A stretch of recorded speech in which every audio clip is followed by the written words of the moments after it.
Le damos a todos la más cordial bienvenida a este presente evento académico.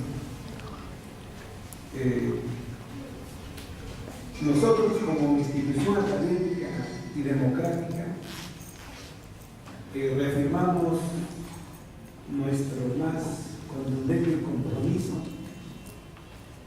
en defensa de los derechos y la justicia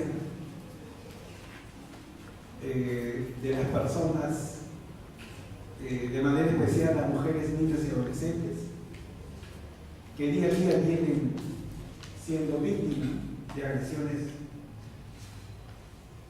físicas, verbales y de otro tipo. Nos solidarizamos contundentemente con estas víctimas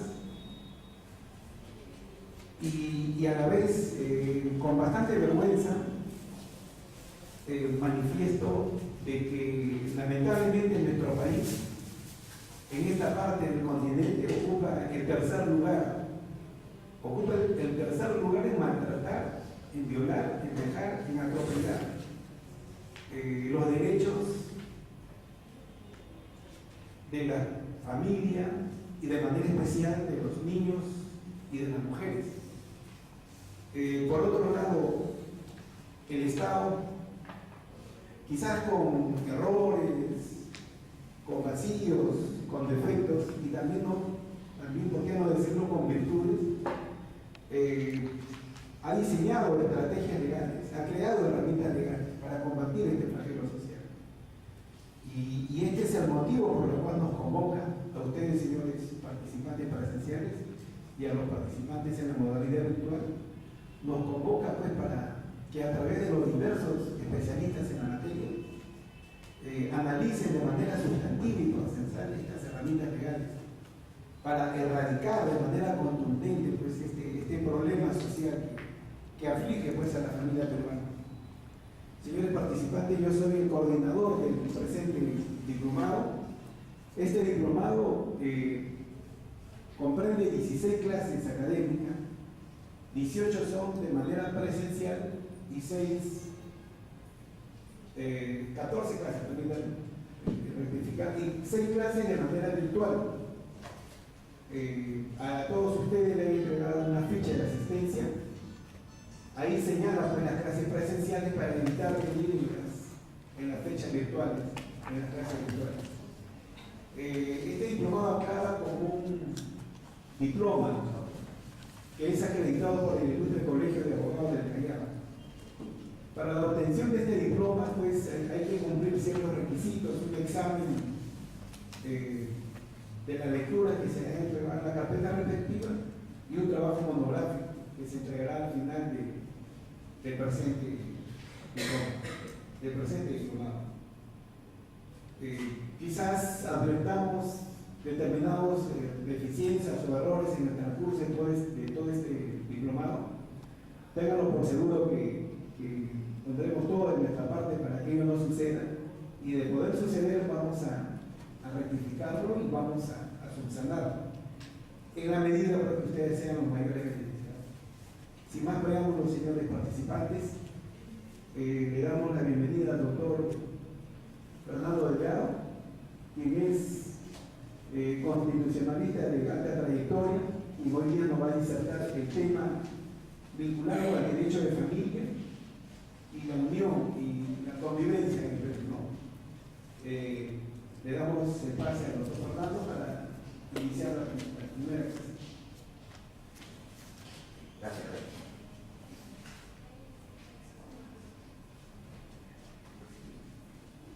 Bien, bueno, buenas noches, buenas noches a todos. Siempre termino de agradecer y además también corroborar en todos los extremos, apreciado Jaime, los comentarios que has vertido al inicio de la clase, ¿no? Es lamentable que todavía siga existiendo este tipo de conductas, sigue habiendo a la vez también una suerte de omisión o falta de decisión del Estado para evitar este tipo de situaciones que se presentan día a día. Pero creo que la lección desde mi particular óptica es que estos derechos no se ejercen o no se ejercen plenamente en la medida en que estos no se conocen.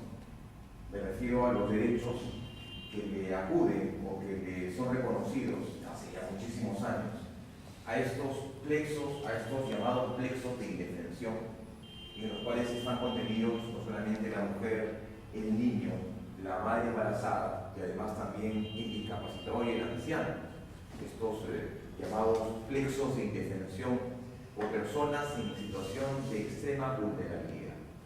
Yo creo que si ellos tuvieran una visión lega en derecho, yo creo que ayudaría en mucho el hecho de que esta situación de indefensión que tenemos el día de hoy sea cada vez menor en lo que se refiere a la judicialización o en todo caso a los pedidos que se plantean. Entonces, eso es por un lado, agradecerte, Jaime, la invitación para abordar esta primera sesión de diplomado, pero con una particular precisión. Lo que vamos a ver el día de hoy es una visión neoconstitucional de lo que significan las instituciones civiles en materia de familia y matrimonio, y lo que ello involucra. Y esto les digo por qué. Porque se ha tratado hace muchos años de simplemente siempre focalizar las materias jurídicas y no más bien transversalizar. ¿A qué me refiero a focalizar? El tema de familia solamente debería ser estudiado, investigado y desarrollado en el ámbito de la legislación ordinaria, de acuerdo a las normas, reglamentos y disposiciones que se ubican en esta suerte de estancos cerrados que es el derecho de familia. Y las normas, claro está, complementarias, llámese la Declaración de los Derechos del Niño, las normas internacionales sobre esta materia y nada más. Igual ocurre en las otras materias, en materia penal, en materia laboral, en materia administrativa. Han tratado entonces de cada vez, con el ánimo de crear una suerte de especialización y además de independencia académica y dogmática en las materias, han tratado siempre de no vincularse con las otras materias jurídicas y de ser cada vez una suerte de una disciplina independiente. Creo que ahí tenemos un grave error. ¿Por qué? Porque así como en anteriores oportunidades he tenido el beneficio de estar acá con ustedes, desarrollando en estos cursos, siempre en las primeras sesiones, para tratar de centrar cuál es la visión necesaria, que considero necesaria y que la comparto con ustedes, y la visión mucho más optimizadora de esta parcela del derecho. Me refiero a este término, a una visión neoconstitucional del derecho de familia, el matrimonio y de las instituciones que ellas se derivan y de que de ellas se originan. Tomando en cuenta, señores, principalmente lo siguiente: es innegable el día de hoy que existe un alto nivel de impregnación y de contaminación, ¿no? Que se ejerce ¿de dónde? Desde la Constitución, sus postulados, sus criterios, sus valores y los principios que ella involucra con respecto a las normas de naturaleza sustantiva y adjetiva. Es innegable. Esta suerte, repito, de contaminación o de impregnación de principios en materia constitucional ha traído como consecuencia que en los últimos 20 años estemos hablando el día de hoy de la neoconstitucionalización del derecho, o como dicen algunos, la constitucionalización del derecho de familia. Y esto no lo dice el Poder Judicial, esto lo ha desarrollado, señores, de manera abundante este órgano de control que se conoce como el Tribunal Constitucional. Ahí en esta precisión, en el desarrollo de estos principios, vamos a encontrar una riqueza de preceptos, una visión dogmática nacida principalmente de una base ontológica, cuál es el ser humano y su dignidad, que son, claro está, el presupuesto indispensable para el desarrollo correcto de toda la materia. No es posible desarrollar, por ejemplo, una visión controversial del matrimonio. No es posible juez en la actualidad pueda resolver un tema de familia, de alimentos, de tenencia y las demás áreas que involucran esta materia sin que este juez se ponga el overol de ser un juez que medie principalmente en ese tipo de conflictos y que ponga en primacía la Constitución y la expresión de los valores que ella entiende. ¿Por qué? Porque eso no es necesariamente, señores, el desarrollo de una serie de instituciones del Código Civil. Estas son básicamente posturas que se han venido desarrollando a lo largo de muchos años. Me refiero al año, yo le diría, señores, desde el año de 1998, cuando el tribunal comienza a entender que los contenidos en la Constitución no son básicamente derechos, sino que cosas son valores fundamentales, que son valores fundamentales que orientan la actuación del Estado en garantizar que en determinados plexos de indefensión, la familia, el matrimonio, los niños, adolescentes, las madres violentadas y demás, existe ¿qué cosa? La expresión de la necesidad de reafirmar lo que se llama el Estado constitucional. Por tanto, yo lo que quiero compartir con ustedes es eso. ¿Cuál es la visión neoconstitucional? Y ese es un término, digamos, relativamente nuevo, que como les dije, ha sido capaz de impregnarse en todas las áreas en materia civil, penal, administrativa, laboral, municipal, en todas, absolutamente todas, incluido en temas en los cuales había una suerte de encapsulamiento, como por ejemplo, en materia de tenencia y patria potestad, en las cuales ya hemos visto un montón de casos, voy a citar hoy una serie de casos, en los cuales la parte afectada, ha tenido que acudir al Tribunal Constitucional ya no vía un proceso de familia, sino vía un proceso de habeas corpus, para garantizar ¿qué cosa? El tema de que el padre tiene el derecho a participar, a ver, a interactuar con su menor hijo, por ejemplo. Ese es un tema hasta hace años vedado. Decían algunos, no, eso no es posible. Yo les digo que sí es posible. Hay al respecto varias sentencias y criterios del tribunal total al respecto. Pero además también, como en toda dogmática constitucional, era también preciso desarrollar algunas instituciones de naturaleza colateral y complementaria. Como por ejemplo, ¿acaso ustedes no encuentran una evidente vinculación, por ejemplo, en materia de familia y matrimonio, a una serie de propuestas que se han venido discutiendo, incluyendo en el tapete de la discusión pública y del escrutinio académico, como por ejemplo la unión civil, la unión solidaria, por ejemplo?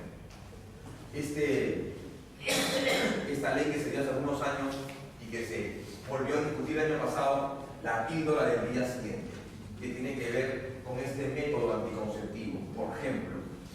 O por ejemplo, ¿por qué no decir esta última sentencia del Tribunal Constitucional, por ejemplo, el caso Penn, en el que el Tribunal Constitucional ordena que la RENIEC simplemente modifique el sexo de una persona que había asumido otra identidad? O sea, el tribunal, un órgano de control, le dice a la RENIEC, cambia el sexo, es decir, el sexo registral lo vas a modificar. Tiene una evidente y probada incidencia en temas de familia, señores. Temas como estos, por ejemplo, otro tema también que viene a la discusión el día de hoy, que vamos a hablar más adelante, el tema de la visita íntima. ¿A propósito de qué? De una serie de pedidos planteados en sede constitucional por Abimael Guzmán Reynoso y una serie de líderes terroristas que estaban pidiendo que el Poder Judicial le garantice el ejercicio de este beneficio, en el cual el municipio fue vetado, por ejemplo, entre otros casos. Entonces lo que vamos a ver en esta sesión del día de hoy es eso, básicamente cuáles son los avances del Tribunal Constitucional en materia de familia, matrimonio y aquellos puntos que tienen directa vinculación con ello. ¿De acuerdo? Muy brevemente decirles, para quienes no tienen claro este concepto, ¿qué se entiende por este término neoconstitucionalismo? Es básicamente una vertiente jurídica que significa el replanteamiento de las fuentes del derecho. Ya no es el código, ya no es la ley, ya no es la norma. ¿Qué cosa es? Es la jurisprudencia. Pero no una jurisprudencia ordinaria, sino la jurisprudencia emitida por un órgano, el órgano de control de la Constitución. Y esto no es nuevo en el Perú. Ha comenzado principalmente en Europa a partir de los años 40, 50 y 60, coincidiendo con la consolidación del funcionamiento de tribunales constitucionales. España, Alemania, Portugal, Italia, que luego viene acá a América Latina y se inserta en donde, en la legislación colombiana, en donde se crea la Corte Colombiana, la cual comienza a difundir estos contenidos y comienza a desarrollar a partir de esa visión de ser el órgano de control, efectivamente, este concepto, el neoconstitucionalismo, o también llamado la constitución del derecho en distintas materias.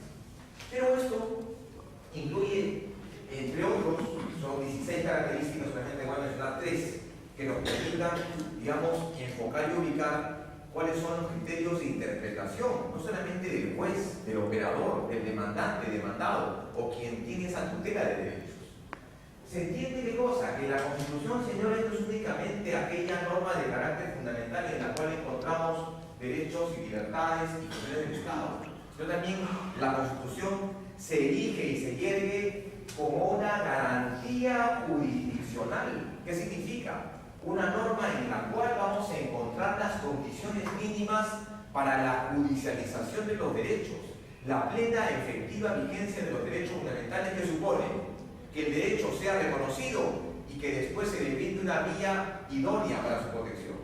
Y en este caso, le reconoce, pues, en el caso de los temas de violencia familiar, temas de familia, tenencia, alimentos, ¿vale? ¿Qué cosa? Una vía específica idónea. Pero que esta vía tenga, además de qué cosa, fuerza vinculante. Los criterios del Tribunal Constitucional deben vincular a quienes, jueces, a los operadores, a las partes en el proceso. Pero además deben establecer qué cosa, una dogmática que sirva de un derrotero, en el sentido de que lo que dice el tribunal no solamente deba cumplirse como una sentencia de carácter de fondo, sino que sus prescripciones y razonamientos y argumentos deben vincular a los poderes públicos. Ustedes han escuchado acerca de un derecho fundamental que se llama un término que se llama interés preferente del niño, ¿no? ¿Qué cosa es eso? Es algo que viene de la Convención Americana de San José, Costa Rica. Es algo que está en la Declaración Universal del Hombre y Ciudadano del 98. O es probablemente un término que se usa y que está contenido en normas actuales. No, es básicamente ¿qué cosa? La ampliación, el resultado de la ampliación en la interpretación que hacen los órganos ordinarios con respecto al tratamiento preferente del niño, y que su interés, su bienestar, tranquilidad y el desarrollo óptimo de su personalidad prima sobre cualquier otra cosa. Sin embargo, el Poder Judicial no lo ha venido aplicando esto, consideramos, una opinión particular, siempre de manera clara, fundamental y precisa. A lo largo de la clase vamos a dar varios casos en materia constitucional. Quiero comenzar con uno de ellos, que me parece uno de los casos emblemáticos en la jurisprudencia constitucional. Es el caso de y les pido por favor su participación, porque a mí me gusta mucho el diálogo más que el monólogo. Hay un caso interesantísimo en materia constitucional. Por ejemplo, quiero citar el caso de una señora que en algún momento de su vida se embaraza. ¿De acuerdo? Se embaraza, pero no se embaraza en el matrimonio, se embaraza únicamente por una decisión particular. Bueno, se embaraza y entonces, fruto del embarazo, nace el niño, y el niño es objeto de un regalo a la persona que trabajaba en su casa, o sea, la trabajadora del hogar. Ella, bastante afectada por la situación que la envolvía, le dice: bueno, encárgate del niño. Yo me voy al extranjero, voy a desaparecer durante un buen tiempo. Y con esa culpa es que ella se aleja. La empleada del hogar lo acoge al niño y lo cría. Pasan 15 años. Y entonces esta señora regresa al Perú y lo primero que hace para salvar su culpa es tratar de ubicar a esta señora. Al final lo ubica y la señora, claro, ya más empoderada, que una empleada, una persona que había sufrido escala social, le dice, bueno, he venido a recuperar a mi hijo. Entonces la señora le dice, no, ya no es tu hijo. Recuerda que tú me lo regalaste hace 15 años y quiero recuperarlo. Bueno, perfecto. Frente a la negativa de la madre putativa, la madre biológica dice, bueno, voy a plantear un tema de filiación, tema de institución de amparo familiar. ¿No es así? Tema de filiación. ¿Con qué finalidad? Para determinar efectivamente pues, la coincidencia en genes y pares genéticos. ¿Pasa esto? Efectivamente, se hace la prueba de ADN y entonces la señora, la madre putativa, frente a esa amenaza en el cambio de la concepción del menor y la eventual afectación de su núcleo familiar, plantea un amparo ante el Tribunal Constitucional, plantea un amparo ante el Poder Judicial. Después siguen las instancias y al final llega al Tribunal Constitucional. ¿Qué creen usted que dice el Tribunal? ¿Qué creen que dice? Tenemos un claro ejemplo de este distinto razonamiento, ordinario y constitucional. ¿Cuál creen que son las variables del caso a tomar en cuenta? El tribunal dirá, bueno, entonces efectivamente acá estamos frente a una relación de filiación, de maternidad, porque el examen ha sido compatible en un 99%. ¿No? ¿Es correcto o no? Sí, también diría, bueno, que sería su versión fue el mismo abandonado. Entonces, como los socialistas también podría decirse que ese niño no tuvo protección, fue un abandono extremo. También podríamos ir por ese lado. Claro, entonces usted cree que el Tribunal Constitucional valore o pondere el hecho de la prueba de ADN. ¿Qué haría un juez ordinario de familia? ADN, el ADN manda, ¿no es así? Manda. Sin embargo, el tribunal aprecia que en la controversia planteada, lo que ha ocurrido, ¿qué cosa es? Señor, entre este niño, este jovencito, y la madre putativa que se ha desarrollado, un vínculo afectivo fuerte, que no va a ser destruido ni afectado, ni debería ser afectado, ¿por qué? Por una prueba. El tribunal dijo, debe mantenerse el vínculo establecido entre la madre putativa y el menor. ¿Por qué? Porque se ha desarrollado entre ellos de cosas, una relación de amor, de afecto. Ahí está el interés de Además el tiempo transcurrido. el tiempo transcurrido, ya han pasado más de 15 años. Yo tengo la plena certeza, señores, de que si este caso hubiera sido resuelto únicamente en el ámbito ordinario, el juez hubiera dicho, señor, el niño regresa con la madre porque es su madre. Porque así lo demuestra qué cosa, el ADN. Es así una prueba. El tribunal dice básicamente lo siguiente, a mí el tema del ADN me parece, no me causa convicción, no es un tema a tomar en cuenta, pero al menos está en discusión. ¿En discusión qué cosa está? El interés preferente del menor. Ahí viene un divorcio, señores. Ahí viene un divorcio muy fuerte en materia de lo que es una interpretación ordinaria y una interpretación constitucional. Quiero citar otro caso. Doctor. Sí, ¿cómo lo hacemos? El siguiente paso. Pero ¿qué pasaría si este caso fuera al revés? Al revés. A este. En el sentido, o sea, que la pretensión sería planteada por quién. Por la madre putativa, diciendo que este niño ya me cansó, ¿sabes qué? Tienes tu madre biológica y lo llama la madre biológica, la madre se niega a hacerse la de él. Incluso la madre putativa y el juez la obligan, se tiene que hacer la. Claro. Sale positivo en un 99%. Ah, por supuesto. ¿Qué pasaría en este caso? Bueno, pero lo que pasa es que el tribunal ha tenido que fallar en ese caso sobre una variable en concreto y en específico. ¿Cuál es? Esta controversia, ¿no? O sea, acá no ha habido un desconocimiento de la madre. Acá lo que ha habido qué cosa es que la madre que se fue ha querido recuperar a su niño de manera indebida. Acá no vemos el tema de la culpa, vemos simplemente cómo interpreta la visión ordinaria de la visión constitucional. ¿De acuerdo? Otro caso, por ejemplo, para citar otro caso, hay un caso emblemático en materia de jurisprudencia, constitucional y en materia de corpus. Es un caso que ustedes lo pueden ubicar, es el caso Sheila Allison Coefe. Sheila Allison Coefe. Ella era una voleibolista de hace unos 20 años. Esta señora estuvo involucrada en problemas de drogadicción y de alcohol. Y entonces se casa con un ciudadano español de bastante dinero. Tienen, como fruto del matrimonio, tienen 2 niñas. Pero luego, claro, como queda claro, la madre, por temas de alcohol y drogadicción, se ve internada en un centro de rehabilitación, lo cual es razón para que el padre aproveche esta situación y simplemente, ¿qué cosa? Prive a los niños de ver a la madre. La madre, después de luchar y batallar en instancias judiciales y demás, no tiene otra salida de qué? De acudir a un habeas corpus para eso. ¿Ustedes creen que vale o no? Para no la tenencia, sino para interactuar con el niño. ¿Ustedes dirían, si viene un cliente y me dice, tengo este problema, ¿qué hago? ¿Sigo la ruta ordinaria del proceso de familia? O en todo caso, les sugerirían a ustedes un habeas corpus. ¿Ah? Un habeas corpus. Pero ¿y dónde está pues el derecho invocado? Debe tener una raíz constitucional.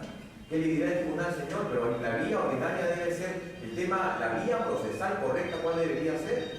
La vía en familia, porque usted tampoco la habeas corpus, ¿dónde está la privación de libertad? Si los niños están viendo bajo la tutela ¿de quién? Del padre. Sobre resolución, perfecto. El tribunal dijo lo siguiente: no se discute en sede constitucional temas de reproche penal.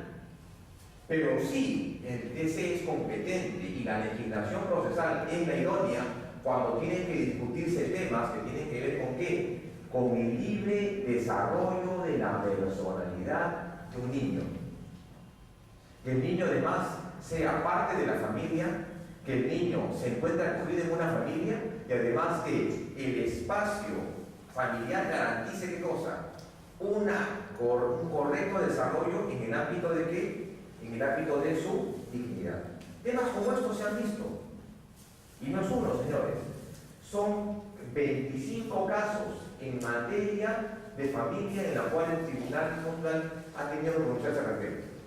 Decisiones que además tienen la más alta, ¿cuál es el tema?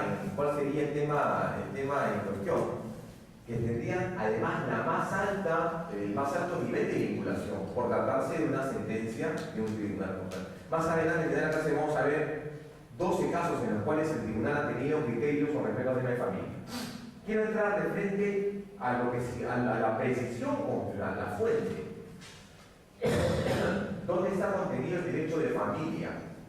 ¿Y dónde está contenido el matrimonio? En la Constitución Política del Estado. La comunidad del Estado protege al niño, adolescente, a la madre, al anciano en situación de abandono. ¿Cómo se llama eso? El plexo de indefensión. Mejorar las condiciones del ejercicio para equiparar las condiciones ¿de qué cosa? De una mayor protección de estas personas. Bueno, seguidamente dice también lo siguiente: también protegen a la familia y promueven al matrimonio. Protegen a la familia. Pero no solamente basta que el tribunal diga que la Constitución diga protejo a la familia. Porque reconocer un derecho para después simplemente permitir que este derecho se vacíe en su contenido, simplemente serían normas de carácter positivo. El tribunal entiende y dice, bueno, ¿cómo se da la protección a la familia? ¿Cómo es que se da esta protección a la familia? En ese primer artículo que vamos a comentar. ¿Cómo es que se da? ¿Una protección específica o una protección de carácter subsidiaria únicamente en el ámbito de familia? ¿Están vedados acá los procesos constantes o simplemente es una protección a la familia como la institución base de la sociedad? ¿Cuáles son los criterios? En primer lugar, el término de protección a la familia lo orienta en el sentido siguiente: una protección jurídica. ¿Y cómo se da esta protección jurídica? Esta que está acá. Las formas del matrimonio y las causas de separación y de disolución son reguladas por ley. ¿Qué significa? La propia Constitución le pone un candado y dice: las formas para conformar matrimonio, su disolución y de parte de las causas de la separación deben ser de cosas reguladas por ley, por normas con fuerza de ley, no con rango de ley, con fuerza de ley. Quiere decir que la propia Constitución establece una suerte de seguridad jurídicas y candados, razón por la cual, y estas son opiniones de carácter personal, señores, y yo las comparto con ustedes, podemos coincidir, pero también podemos disentir en lo siguiente. Cuando entra en discusión en el Parlamento esta propuesta de reconocer la unión civil como una unión de hecho, que lo que garantizaba era un régimen especial patrimonial, ¿de acuerdo? ¿Qué dijo el Congreso de la República? A pesar de que había opiniones y dictámenes favorables en Defensoría del Pueblo y Ministerio de Justicia, el Congreso de la República dice, no va. ¿Qué es lo que dijo el tribunal en su momento? El establecer esta seguridad jurídica de candado significa lo siguiente,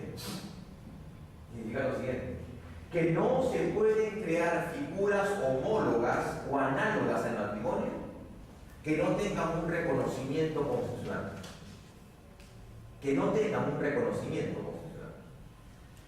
A partir de eso se crearon varias figuras, las uniones de hecho, ¿no? Es así. Y además también reconocen en distintos estamentos específicos, como en la llamada jurisdicción nativa y campesina, el llamado Servinacuy. ¿Qué es el Servinacuy? La convivencia, ¿no? La unión de hecho entre hombre y mujer, no reconocida la ley, pero sí protegida por ella, y que debe tener una unión permanente, pacífica y pública, y que tienen un régimen especial de protección. Por eso el tribunal dijo, no señor, lo que pasa es que el concepto de familia es un concepto abierto. Mientras que el término de matrimonio es un concepto que tiene un candado jurídico. ¿Y el candado jurídico cuál es? Hombre, mujer, sin impedimento, se une con la finalidad de ¿qué? De crear familia. Pero la disposición es clarísima, es hombre, mujer. Ahí es el candado.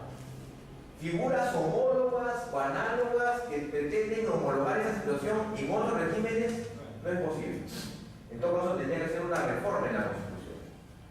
Y entonces algunos dirán, sí, pues señor, pero algunos promotores de esta propuesta dirán, sí, pues, pero lo que pasa es que la Constitución reconoce este derecho como un derecho de opción. Un derecho de opción. Perfecto, tú tienes el derecho de opción y dirección en los ámbitos que tú quieras, en el ámbito de tu personalidad. Eso nadie te dijo. Pero que goce de reconocimiento legal, no. Claro, la Constitución no establece pues una precisión clara y dice, bueno, perfecto, pero ¿se podrían crear otras figuras? Porque claro, la unión civil no es un matrimonio,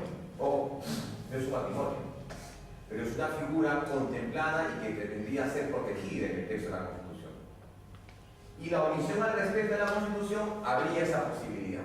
¿De acuerdo? Sin embargo, ya se había establecido en el caso Schalke and Koff, caso interesantísimo de la jurisprudencia de la Corte Europea de Estrasburgo, un caso interesante que nos permite este caso de hace 20 años, pero este caso se traslada el día de hoy al Perú.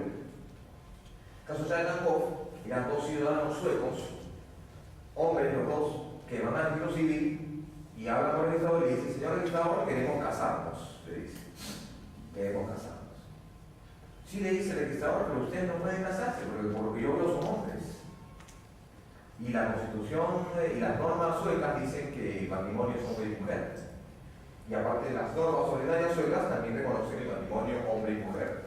Lo contentos con ellos, los señores Sarkakov se van los dos y dicen, bueno, plantean una demanda ante la Corte, pasando por instancias nacionales, plantean una demanda, ¿a dónde?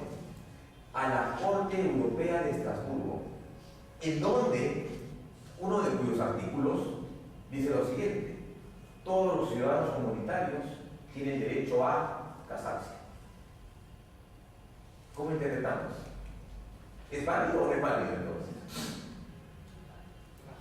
¿Ah?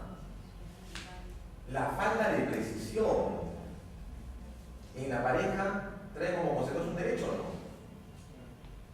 Entonces tendrían derecho a casarse ya en acófono y ser felices, ¿o no? O sea, no hay una norma que lo impida, pero tampoco hay una norma que lo reconozca. Ahí tendrían que aplicarse una serie de principios de interpretación, favor a un proceso, un pro opinion, programaciones, favor libertad y favor débilis y demás. Pues la norma era clara. Todos los ciudadanos comunitarios tienen derecho a casarse. Pues no dice quién con quién, pues. No explica, no precisa. La norma de carácter normal no puede establecer una restricción irrazonable que afecte el derecho fundamental. Eso fue una razón invocada por los promotores de esta decisión. Pero que requiere ¿qué cosa? Requiere, pues claro está, una reforma en la Constitución para que se reconozca y que se ponga un candado, digo el candado de cerrar esto y decir, señor, la unión civil no es una figura homóloga al matrimonio. No es una figura homóloga. Yo no voy al hecho si pueden adoptar o no pueden adoptar. Eso no quiere entrar en discusión. Lo único que quiero decir es que, en términos de derechos, una interpretación en una posición de derechos, en la actualidad eso no es posible. Salvo una reforma en la Constitución. ¿De acuerdo? Entonces hay un candado ahí. Dice, y promueven el matrimonio y reconocen en estos instrumentos actuales fundamentales de la sociedad. Entonces, ¿qué cosas son? Son figuras que representan valores. Ahí tenemos el otro concepto que aporta esta visión neoconstitucional, ¿no? Porque una de las características de un Estado neoconstitucional, ¿cuál es? Una sobreinterpretación de la Constitución. Ahí donde ustedes me dicen, por ejemplo, yo siempre converso con muchos colegas diariamente y viendo estos temas en el ámbito de la defensa o en el ámbito académico de la investigación, siempre me decían, no, pero doctor, el matrimonio es un contrato, decían algunos, ¿no? Otros decían que el matrimonio es no, más bien no es un contrato, más bien qué cosa es la unión de un hombre y una mujer, claro, pero es un acto jurídico, dicen otros, ¿no? Otros dicen, no, es un sacramento, ¿no? Y algunos dirán, pues bien casados, no, el matrimonio es lindo, doctor, ¿no? Y otros dirán, pues el matrimonio, mejor lo mismo. Entonces hay distintas visiones, ¿de acuerdo?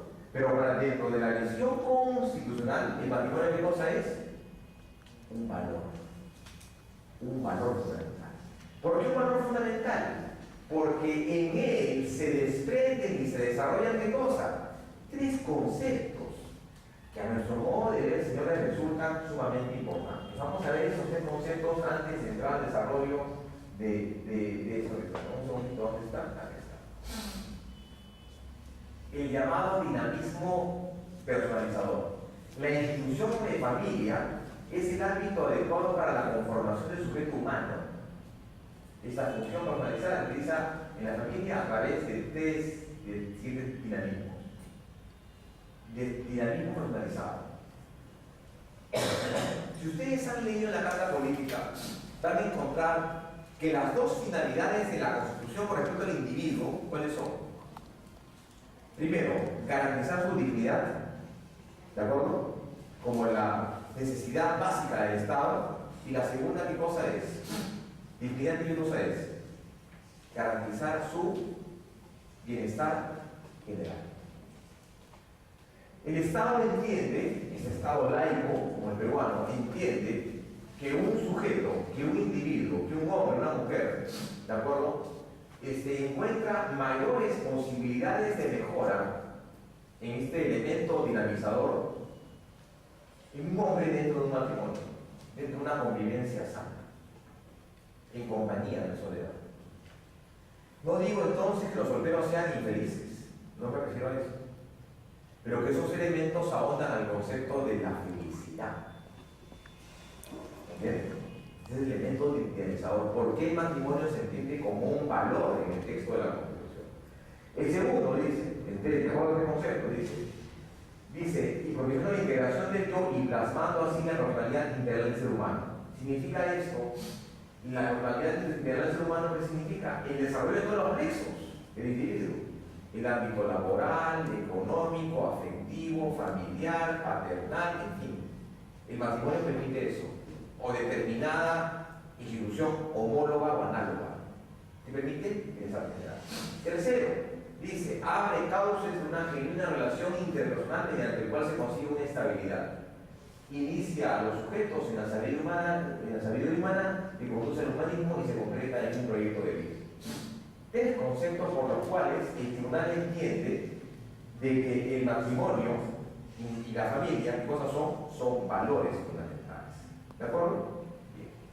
Acá les he consignado algunos antecedentes que nos permitan entender cuál es el texto, el criterio de la familia en el texto constitucional. Vean ustedes, aquí están primero los elementos que la Carta Política a nivel de las llamadas normas internacionales o los distintos conceptos que desarrolla este artículo 8. Protección, promoción, institutos naturales, forma del matrimonio, separación y además protección especial del niño adolescente, lo que se llama el texto de indefensión. Seguidamente aquí está la legislación concordada. ¿De acuerdo? Vean ustedes el alto nivel de posibilización que tiene esta institución en materia de normas de carácter internacional, normas procesales ordinarias y además también leyes orgánicas. Es decir, las funciones y atribuciones del Ministerio Público y, por qué no decir, la Ley de Protección de Violencia Familiar. ¿De acuerdo? Eso es básicamente, ya que están en el régimen de tratados. 8 tratados entre los cuales hemos señalado solamente esto, ¿no? La Convención Americana de Derechos Humanos, los pactos internacionales, derechos civiles y políticos que ustedes saben tienen un nivel de importancia y jerarquía mayúscula en la función política del Estado. O sea, no son normas de carácter internacional únicamente, son normas de la mayor relevancia y eficacia en tanto y en cuanto son normas que forman parte del derecho interno. A partir de eso, de este marco jurídico general que hemos planteado, podemos decir entonces que el tribunal entiende, ya casi todo este expediente, 1060-2008 HC, Fundamento Jurídico 5 y 6, lo siguiente: que la familia, ¿de acuerdo?, goza además de qué cosa, goza de qué, de una protección en su esfera subjetiva, no solo el equilibrio de su núcleo psicosomático, que significa una correcta armonía entre el tema de salud mental, física, sino también a todos aquellos ámbitos de libre desarrollo de la personalidad. O sea, es una institución en la cual se desarrollan de manera enunciativa todos los contenidos y componentes del individuo en su libre dimensión, bio-psicosocial. Siendo eso así, entonces es que la Constitución le brinda este elemento, digamos, de una protección superlativa, pero además también habla de que son abiertamente violatorias aquellas situaciones que afectan, ¿qué cosa? El establecimiento armónico y continuo que garantice, que afecte, esta unión familiar. Por eso es que además también en el artículo 8 encontramos una disposición interesante. El Estado no puede emitir disposiciones que afecten el seno familiar o que afecten el concepto de seguridad jurídica que debe tener la institución para un pleno desarrollo. Ahí, por ejemplo, está el caso de la visita íntima, por ejemplo. Un caso claro, le fijas un plato. Este era un pedido que trataron en su momento varios dirigentes terroristas, en este caso Manuel Guzmán Reynoso y Lenín Parraguirre, para mantener cierto nivel de vinculación entre marido y mujer. ¿Es así? Estaban casados, pero en un régimen especial. Estaban en un régimen especial de privación de libertad. No voy al tema de cargos y responsabilidades, voy simplemente al tema de derechos. El tema de la visita íntima se reconoció para todo tipo de procesos. ¿De acuerdo? Para todo tipo de procesos, para aquellas personas que están privadas de libertad. Pero en el caso de los terroristas se dijo, no señor, en el caso de los terroristas por tema de seguridad no se va a hacer efectivo. O sea, la interpretación del Estado y la disposición estatal no puede afectar qué cosa, el desarrollo mínimo de la convivencia. O sea, la norma no puede ir en contra del pleno ejercicio de eso. Por eso es que la Defensoría del Pueblo en su momento dijo, toda restricción al ejercicio pleno de la familia y del matrimonio debe ser rechazada de mano por el Estado. Efectivamente, se garantizó el derecho de Manuel Guzmán Reynoso, de Lenín Parraguirre, de tener cierto nivel de cohabitación. Claro, sometido, claro, está a un régimen penitenciario. criterios al respecto han habido por parte de Defensoría del Pueblo. Y esto está donde, señores, acá está HC 1060-2012, Fundamento Jurídico 5 y 6. En todos los casos hemos traído, por si acaso, la referencia jurisprudencial para que ustedes puedan encontrar el caso preciso. ¿De acuerdo? ¿Sí? Acá tenemos otro. El artículo en la familia como elemento natural y fundamental de la sociedad y de protección, el artículo 4 de la Constitución. Pero acá hay un problema digamos conceptual. Porque el matrimonio no es un derecho, la familia no es un derecho, o es un derecho. O sea, ¿existe el derecho a casarse o no? ¿Qué dicen ustedes? ¿El matrimonio es un derecho o no? ¿Existe un derecho a la familia o no? ¿Tener familia o no? ¿Qué dice usted, doctora? ¿Tiene derecho? Bueno, tiene derecho, a ver, ¿tiene derecho a tener familia? Derecho, o tiene derecho a casarse o no. Un derecho fundamental. Y entonces se podría exigir o no. Pero es un derecho, digamos, que no tiene un cierto nivel de realización, porque yo también diría, pues yo también quiero casarme, pero la problema es con quién, ¿no? ¿Estamos de acuerdo? O sea, si el derecho no puede materializarse, no es un derecho completo. ¿Usted qué cree, doctor? ¿Que el derecho a casarse existe? Ciertas condiciones. Lo primero es que el problema no es cómo, sino con quién te casas. No es un derecho. El problema es que la Declaración Universal del Hombre Ciudadano lo reconoce como un derecho. Ahí está, ya usted dice, el artículo 4, me parece 16, ¿no? Que dice a casarse y fundar familia, agregando, bueno, en una condición rubí, agregando esta que es un elemento natural y fundamental de la sociedad, por lo que tiene derecho a la protección del Estado, claro, pero con la condición de casarse. Pero claro, las normas internacionales lo reconocen como un derecho fundamental. En la Constitución peruana no es un derecho, ni la familia ni el matrimonio, no son derechos. Pero lo interesante de esto es lo siguiente, que no siendo un derecho fundamental, me refiero al matrimonio, no siendo, ¿por qué razón digo esto? Porque todo derecho fundamental implica tres cosas. Todo derecho fundamental tiene tres contenidos. Número uno, es un imperativo ético jurídico de cumplimiento obligatorio por parte del Estado. Número uno. Número dos, requiere por parte del Estado mayor nivel de protección. Y número tres, implica un límite limitador. El matrimonio no es un derecho fundamental. Pero a partir de una interpretación que ha hecho el Tribunal Constitucional sobre esta institución relevante, expresada en un valor en la Constitución, repito, expresada en un valor de la Constitución, es que el Tribunal entiende de que este valor fundamental ha traído como consecuencia ¿qué cosa? La creación de derechos a partir de esa particular interpretación. No lo ha hecho por ordinario, lo ha hecho el TC en virtud de lo que hemos denominado ¿qué cosa? El neoconstitucionalismo. Más valores que reglas, más moderación que substitución, una sobreinterpretación de la Constitución, para llegar entonces al día de hoy, el 2017, a una serie de derechos que nacen, que nacen como consecuencia de la interpretación del tribunal. Si quiere quedar claro, y no es mi intención desarrollar y extender el tema de familia, porque yo no soy experto en familia, yo veo únicamente el tema constitucional, pero aquí está un concepto que hemos recogido de la Convención Americana de Derechos Humanos de la cárcel. Ahí está.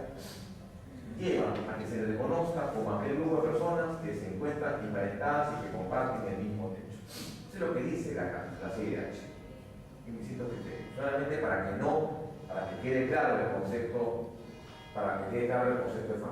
¿Sí? Pero bueno, ahí está. ¿Dónde está? Ahí está. A partir de eso, entonces, se crean una serie de derechos fundamentales a partir de la familia. ¿Cuáles son estos? Subsistencia, sustento suficiente, protección de ayuda, unión y la propia defensa. Pero estos son de familia, no de matrimonio. Estos son derechos que en algún momento efectivamente han sido debidamente constitucionalizados, pero son derechos que se protegen en el ámbito ordinario. Repito, son derechos que se manejan en el ámbito ordinario y que no tienen pues un alto nivel de judicialización, como por ejemplo este de acá, dicen aquí está. ¿Cómo se hace efectivo este derecho? Señor, yo demando, envía un a mi cónyuge porque no me está proporcionando los medios suficientes económicos para realizarlo. ¿Se podrá o no se podrá? Se puede. Estos son derechos en el ámbito ordinario.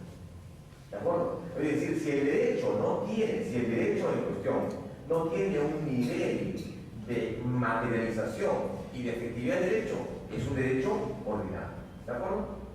No son derechos ordinarios. Y aquí tenemos los deberes del Estado. ¿Cuáles son? Respetar para crear un derecho de familia, un derecho medial justo, intervenir contra la familia, dejar de cumplir su deber, mediante una serie de proscripciones o medidas de orden legal. A partir de eso, entonces, ¿de acuerdo? Es que el Tribunal Constitucional ha establecido, sobre la base de reiterada jurisprudencia, sobre la base de varios casos en materia de habeas corpus principalmente, una serie de plexos que se conocen ahora como los derechos de familia que nacen a partir de la interpretación de la Constitución. ¿Cuáles son estos derechos que nacen de la interpretación extensiva? Primero, este de acá, el llamado derecho humano a la familia. Ahí sí estamos en un derecho, ¿de acuerdo? ¿Qué dice este derecho? Se deriva de la indisoluble relación entre matrimonio y familia y es reconocida por normas personales. Cuando señala el derecho del hombre y mujer sin impedimento para formar familia y generar un hijo. Hay un caso interesante. A ver si el caso Aumenrudi. No sé si habrán escuchado ese caso. El caso Aumenrudi versus Surinam. Caso Aumenrudi. No tenemos dónde escribirlo. ¿Hay dónde escribir?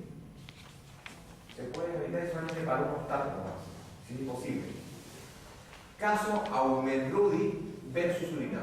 Resulta que es un caso que se vio ante la Corte Internacional.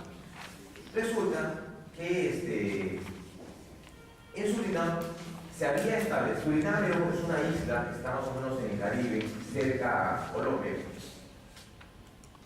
en la que el Estado colombiano había establecido una serie de limitaciones para acoger a personas que venían de Surinam. ¿Sí? Repito, un caso interesante de mi familia, en el que el Estado colombiano, habida cuenta de masivo ingreso de inmigrantes en el territorio, había establecido una política muy fuerte en materia migratoria.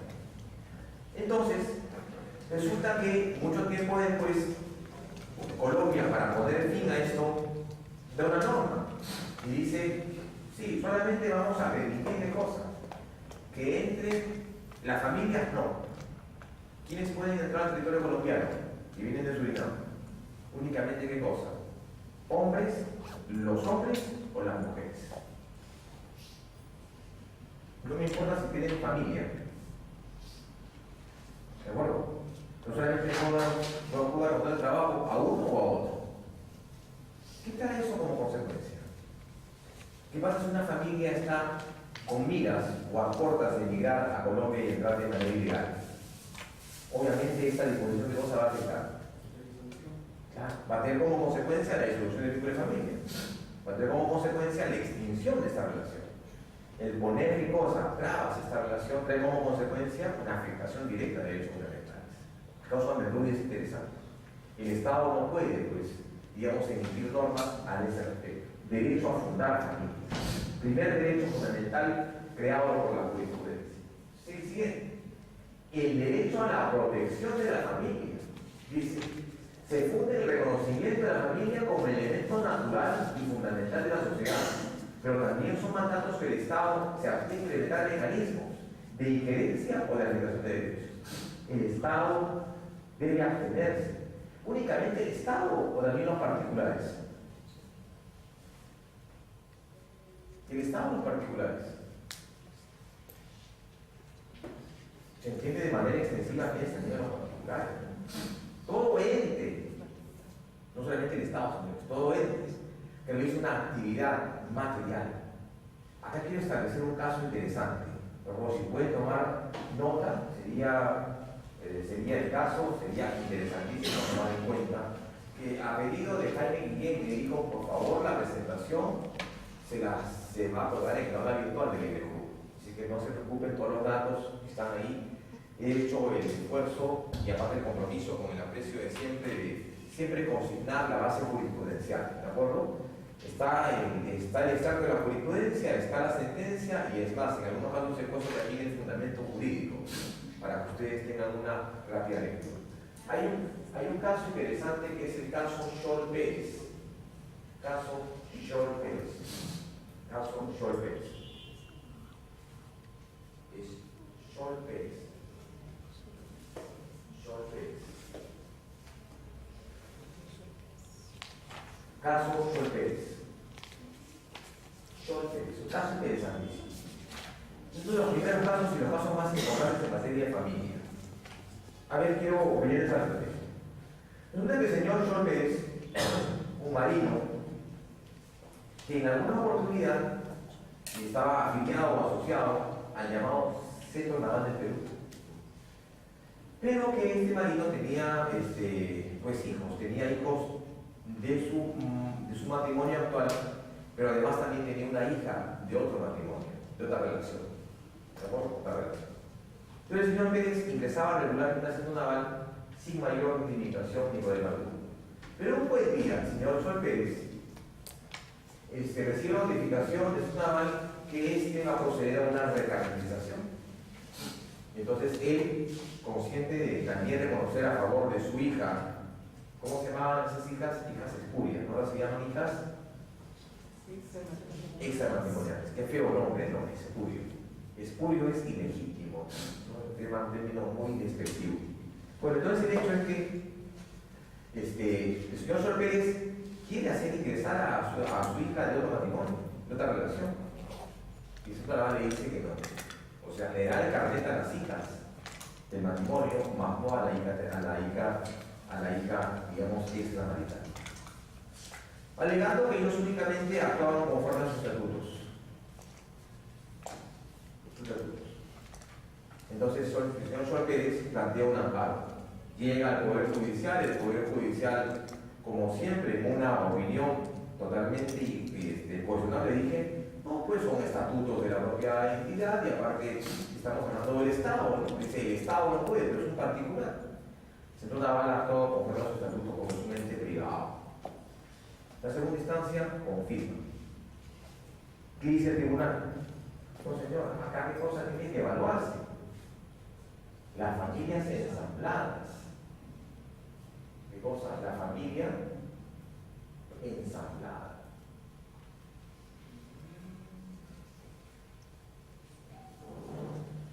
¿Qué significa la familia ensamblada? El reconocimiento de otros hijos que al final deben gozar de protección. En esa sentencia, el tribunal reconoce ese derecho, pero lo hace como una necesidad de ejemplificar la tolerancia de la justicia constitucional y de incluir, digamos, distintos conceptos en problemas como estos. Yo les aseguro que si hubiera únicamente esto recaído en el Poder Judicial, el Poder Judicial hubiera dicho, no, señor, es un tema de mi institución, es una bala, así que no procede pues el amparo, improcedente la demanda. ¿Estamos de acuerdo o no? ¿De acuerdo qué? ¿En el sentido cuál? ¿Del Poder Judicial o en el sentido del tribunal? Porque hace un momento, creo que iniciando clase, usted dijo de que si dos jueces partieran con principios constitucionales, no pasaría eso. Claro, no pasaría. O sea, acá estamos, ¿y dónde está la visión del Poder Judicial de este diferente lindo? ¿Dónde está? A nadie le aplicaste. Señor, la interpretación del niño debe estar por encima de normas de materia en materia particular, ¿o no? Por supuesto. Entonces, ahí tenemos una suerte de sobreinterpretación de la Constitución. O sea, el derecho a la propiedad de familia, no pueden haber restricciones irrazonables que afecten el elemento de desarrollo al derecho de familia. Segundo derecho, este acá es otro. El derecho del niño a tener una familia encuentra su sustento en el principio de derecho de dignidad de la persona humana, de los derechos de la vida, identidad, integridad, a nivel de desarrollo de la personalidad y el bienestar reconocidos en los artículos 10 y 20. Dice, la Convención Americana dice en el artículo 10 y 20, para el pleno ejercicio de los derechos, el derecho niño a tener una familia, a verse acogido. Hay un caso interesante, no hay un caso en jurisprudencia del Perú. O sea, esos casos planteados en área corpus sí tienen el caso Jarra, el caso Sheila Allison Perfect, y tengo varios casos ahí, pero hay un caso en especial que tiene que ver con eso de un niño en general a tener una familia. Hay un caso muy interesante que es el famoso caso Eve en la jurisprudencia argentina. Caso Eve. Les cuento un poco de este caso Eve, un caso interesantísimo. Tiene que ver con el derecho al niño, una familia y también el derecho a proyección. Resulta que en Argentina existía, hay un diario que se llama el diario El Clarín, ¿no? Y la dueña del Clarín, una señora que ya tenía muchos años, ya estaba por los 90 años. Resulta que en este diario El Clarín comenzaron a aparecer diariamente mensajes de una página entera en el diario diciendo: se busca a esta niña, se busca. Bueno, esto pasó en un momento desapercibido hasta que la prensa dijo: bueno, ¿quién es esta señora? ¿Por qué se gastan tanto dinero en buscar a una niña? Al final, la prensa identifica que la que pagaba esos mensajes era efectivamente la dueña del diario El Clarín. Le entrevistan y le dicen: señora, bueno, queremos saber la historia, ¿no? ¿Por qué? ¿Quién es esa señorita? Pero la señora dice: ella es mi nieta. Mi nieta, yo la dejé de ver en la época de la dictadura militar argentina. Desde ahí no la veo. Al final, ya con la nieta. ¿Y saben qué dice la abuela? La abuela dice: yo quiero ubicarla porque quiero dejarle toda mi herencia a mi nieta. Al final, dan con la nieta y la entrevista. Le dice: señorita, la señora esta que está buscando para dejarle su herencia y eso a su abuela. ¿Saben qué dice la jovencita?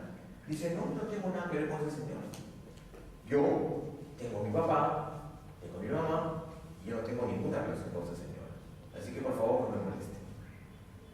Resulta que esta niña se quedó sin padres en la época de la dictadura argentina y el oficial de la fuerza policial que mandó matar a los papás de esta niña tuvo tanta culpa que al final adoptó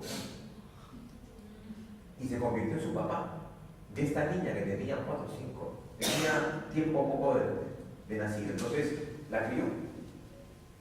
Entonces ya esto viene el tema judicial, que mi reconocimiento, que la familia y todo lo demás. La abuela le pone un ultimátum a la señora y le dice: ¿sabes qué? Quiero una prueba de ADN que sea definitiva para dejarle mi fortuna. Y la niña, la jovencita dice: no, porque eso qué cosa va a cambiar, va a cambiar totalmente mi visión de mi familia. Yo este señor, que no sé si habrá matado a mi padre, él ha sido mi papá durante muchos años. Me ha dado amor, me ha dado afecto, me ha dado todo. Bueno, resulta que pasan ya juicios y juicios, y lo único que quería la señora, ¿qué cosa era? Una muestra de ADN, nada más. Al final, ya después de 8 o 10 años, ya la señora no estaba ya para morirse, se reúne con el juez de la Corte Suprema Argentina, están tomando café, la señorita, su abogado, la señora, su abogado y el juez, Y ella dice, bueno, ¿saben qué? Bueno, conversando y todo eso. Tomando un cafecito. Entonces al final, la señorita esta agarra el café, lo deja ahí. Entonces el abogado de la señora dice, señor juez, acá tiene la prueba de ADN. Por favor, lácrelo y actúe en el proceso. No queremos más. Aparte tiene que ver este caso como cadena de custodia. Lo que queríamos. Pero vean, ese es un caso interesante en materia argentina. Tiene que ver con eso. Un poco también con el proyecto de vida, ¿no? Como el proyecto de vida. Esta señorita no quería enterarse de quién era su padre porque el padre que ella conoció en su vida, ¿quién fue? A pesar de haber matado a su familia, era el Señor. ¿No? ¿Cómo se llama esto? El derecho a tener una familia. El derecho del niño a tener una familia. Un derecho también fundamental nacido en la jurisprudencia. El derecho al otro que está acá. El derecho a la vida de familia. Este derecho proscribe al Estado y los poderes públicos en homologar de cualquier forma a la familia con relaciones incompatibles y contrarias a mujeres exteriores y además el tratar de incorporar estas relaciones protegidos situaciones condiciones incompatibles con los derechos de la familia. Caso hombre rubia, que está. ¿De acuerdo? Caso hombre rubia. Derecho a la vida de familia. Pero eso también tiene que ver con una serie de casos en materia. Yo estoy hablando de un caso de la Corte Interamericana de San José, Costa Rica, uno de los casos más importantes en materia de familia. ¿Saben cuál es este? El caso Atala Rifo. Atala Rifo. Caso Atala Rifo. Atala Rifo. Versus Chile.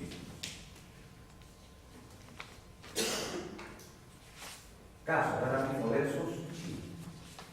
A ver, yo planteo los antecedentes del caso. Señores, no hay preguntas, no hay cuestionamientos. Entonces, está claro entonces.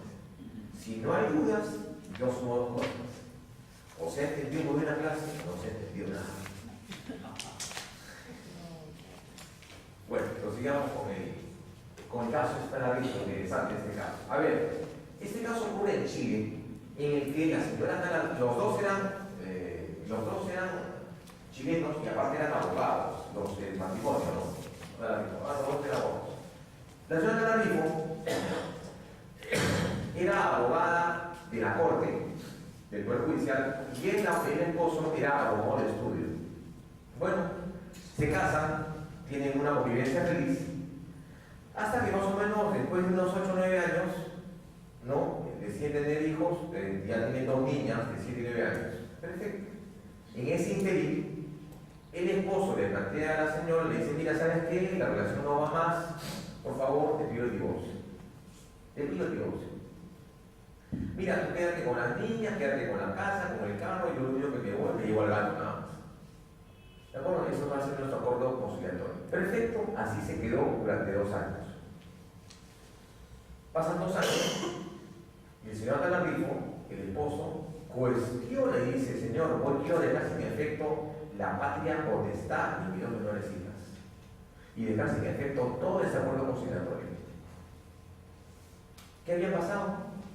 El señor Atala Rifo había tomado conocimiento de que su ex esposa estaba manteniendo relaciones con otra mujer. Y por lo tanto, esa relación para el señor Atala Rifo era incompatible con el tema de la crianza de sus hijas. Este caso se resuelve en instancia del Poder Judicial chileno, el cual le da la razón al esposo, diciendo efectivamente, señor, una mala imagen, una mala orientación, una mala influencia, ¿cómo es posible que la mujer esté manteniendo relaciones sospechosas con otra mujer, lo cual afecta directamente con el desarrollo integral de las niñas? ¿Qué hace la señora Atala Rifo? Obviamente también pues recibiendo la presión de la prensa, ¿no? La prensa mediática de Chile, y en este caso ante la Corte Interamericana. La Corte Interamericana, ¿qué creen que dice? ¿Qué creen que dice? Acá hay un tema de discriminación por orientación sexual, pero tiene que ver directamente, incide directamente en el tema de familia. La pregunta que se hace en la Corte es, señor, que o sea una madre por ser homosexual no puede criar en condiciones normales a una niña. cuáles son los presupuestos de acción que tiene una persona en esa condición para acudir a una justicia ordinaria y pedir ahí la tutela correspondiente. El hecho de que seas homosexual no significa que seas mal padre, porque la Corte optó en ese sentido, vale influencia. ¿Usted qué dice, mi amigo? Yo puedo ser homosexual y ser un buen docente. Digo, puedo ser, pero no soy. Tiene toda la razón, doctor. ¿Ah? ¿Qué dice usted? Tiene toda la razón. La Corte Americana le da la razón. ¿Le da la razón a quién? Le da la razón principalmente a quién. A la madre le dice, no ha usado una tutela favorable, diferenciada. No ha usado. Entonces, al final un caso emblemático. Quienes quieran conocer cuál es el criterio de la Corte Interamericana en materia de familia, tienen necesariamente que ver ese caso. Atala Rifo versus Chile. ¿De acuerdo? Derecho a la familia. El derecho al niño a tener una familia. Otro derecho. No se confundan más. Vean, no se confundan. A fundar familia, protección de la familia, tener una familia, vida de familia y tener una familia. O sea, vida de familia y tener una familia. O sea, sentirse acogido, ¿de acuerdo? Acogido se quiere. Esto va, obviamente es parte de cosas. Esa vez se dice, los estados partes velarán porque el niño no se ha separado de su padre contra la voluntad de eso. Fue reconocido de manera expresa en el artículo 80 del Código del Niño y Adolescente. O sea, es aquellas posturas, digamos, totalmente criticadas, arbitrarias, en las cuales uno de los padres, no sé qué cosa, pone cortapisas o limitaciones para que uno de ellos pueda interactuar correctamente con él o el otro. Es un derecho que tiene que ser, esas prácticas tienen que ser precisamente, digamos, descartadas. ¿Y es posible verlos en áreas corpus o no? Sí, por supuesto. Yo lo dije hace un rato, el caso Sheila Allison Coffey, ¿no? Número 1. Hay otro caso, el caso Harra. Ahí tengo el número por si acaso de este expediente. Digo Harra porque esto tiene que ver con las iniciales. ¿Sí? Tiene que ver con las iniciales. Caso Harra. Caso Harra. Caso Harra es un caso también. Todos estos casos tienen una especie de elemento común. Porque en el caso Harra tiene como antecedente lo siguiente. En un matrimonio tenían un acuerdo conciliatorio. Acuerdo conciliatorio. Ya aprobado, ya protocolizado. Y entonces la madre se va de viaje a México con la finalidad de hacer efectivo un premio en su trabajo. Se va a México y se queda una semana. En ese interín, el papá tiene la infeliz idea de tramar la ejecución de un secuestro a los niños. O sea, otras palabras, inventó un secuestro, diciendo que los niños habían sido secuestrados por una banda de delincuentes armados en el Coney Park en San Miguel. Mentira, el padre había llevado a los niños a la casa de la mamá, o sea, de la abuela paterna. Los tenía retenidos. Pasaron 2 o 3 semanas, hicieron unas inspecciones policiales y al final, cuando viene la señora de México, le dice, bueno, ¿dónde están mis hijos? No, saben que ha habido un secuestro, aquí está la investigación policial, toda fraguada, toda fraudulenta. Y al final determinan que efectivamente hay algo que no estaba claro.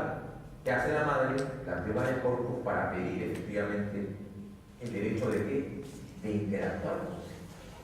Al final el tribunal asume una serie de medidas interesantes, como por ejemplo está el hecho de, uno, cuestionar severamente una tendencia porque una persona con esas condiciones no puede ser papá, pues, definitivamente que trama, digamos, que aparte trama un secuestro, ¿no? y frauda documentos policiales, no tiene las condiciones morales para qué, para ejercer la parte de contestar. Caso interesante, el caso Harra, el caso Sheila Allison Coffey, interesantísimos casos en jurisprudencia. Este es el otro caso, el caso de la familia de una familia. El derecho al proyecto de vida también es un caso interesante, otro derecho fundamental que en su momento, señores, también fue debidamente desarrollado por el Tribunal Constitucional. Vean ustedes, que voy a dar el dato exacto. Ustedes saben que cuando una pareja se separa, ¿no? Tiene una audiencia con el juez. ¿De acuerdo? Y el juez, a grandes rasgos, ¿qué cosa dice? Bueno, mi obligación, ¿qué cosa es? Darle una opción conciliatoria. ¿Están de acuerdo? Si hay alguna forma de que ustedes sigan viviendo juntos, perfecto. Pero si el juez advierte en la conversación que tiene con las partes y dice, ambos estamos decididos a no, que el matrimonio no va más, ¿qué hace el juez? Sigue con el proceso, ¿no es así? Perfecto. Como quiera, en este caso, había un menor de por medio. Y el menor, obviamente, no quería que los padres se divorcien. Entonces la jueza dijo, bueno, al adolescente se le escucha, al infante se le toma en cuenta. Entonces el niño no quería que los padres se divorcien. Sin embargo, el niño tenía mucha afinidad con uno de los tíos. Y le dice, bueno, pero, o sea, los padres han decidido divorciarse, pero ellos tienen afectado su derecho al proyecto de vida. Pero el que más está afectado a su proyecto de vida no son los papás. ¿Quién es? El niño. Aunque la norma procesal en familia te dice que los padres tienen el derecho a decidir, pero ¿cómo queda el derecho del niño?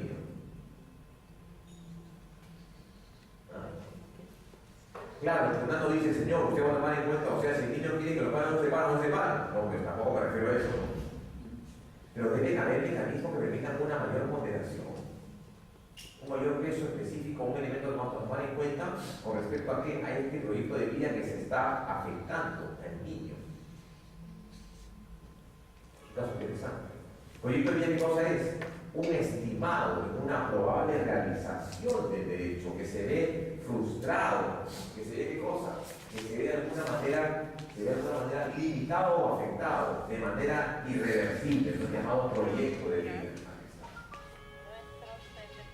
El caso de la colonia americana es un caso interesante, no lo voy a contar porque este caso no tiene mucho que ver con la familia, pero solamente lo voy a citar. Es el caso Aloy Boetoe versus Surinam. Aloy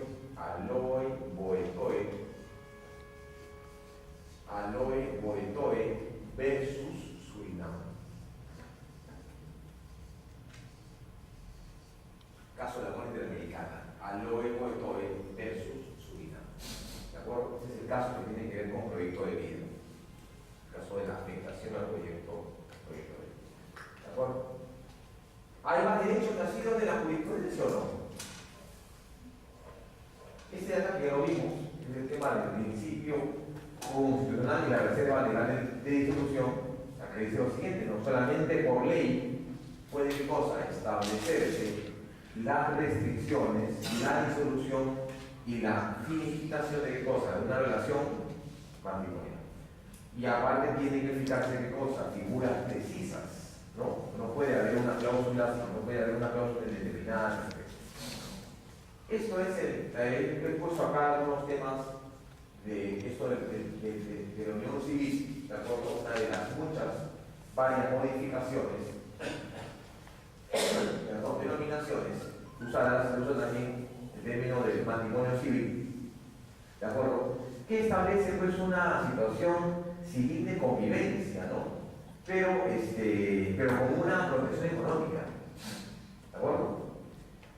La razón por la cual esta unión civil no prosperó, ¿cuál fue? Que los postuladores de la tesis querían homologar ¿qué cosa? A la unión civil como una figura alternativa al matrimonio. Esa fue la razón. Desconociendo de que la creación, disolución y conformación del matrimonio, ¿qué cosa es? Materia de norma, materia de ley. Tiene reserva de ley. No puede ser por cualquier influencia o disposición de cualquier norma. Tiene que ser reforma de ley. Ese es un caso que además también incluía ¿qué cosa? A un régimen especial de la LGTB, ¿no? ¿Qué significa la LGTB? Es un corporativo especial, ¿no?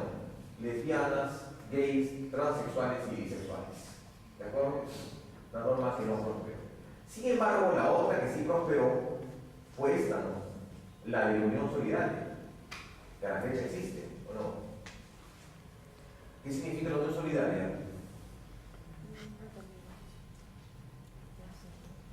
Una propuesta hecha por una parlamentaria, la señora Marta Chávez Ocampo. Esta propuesta ya ha tenido, pues, digamos, bastante aceptación. ¿A qué me refiero con esto? No es unión de dos personas, sino ¿qué cosa es? Una situación de compañía.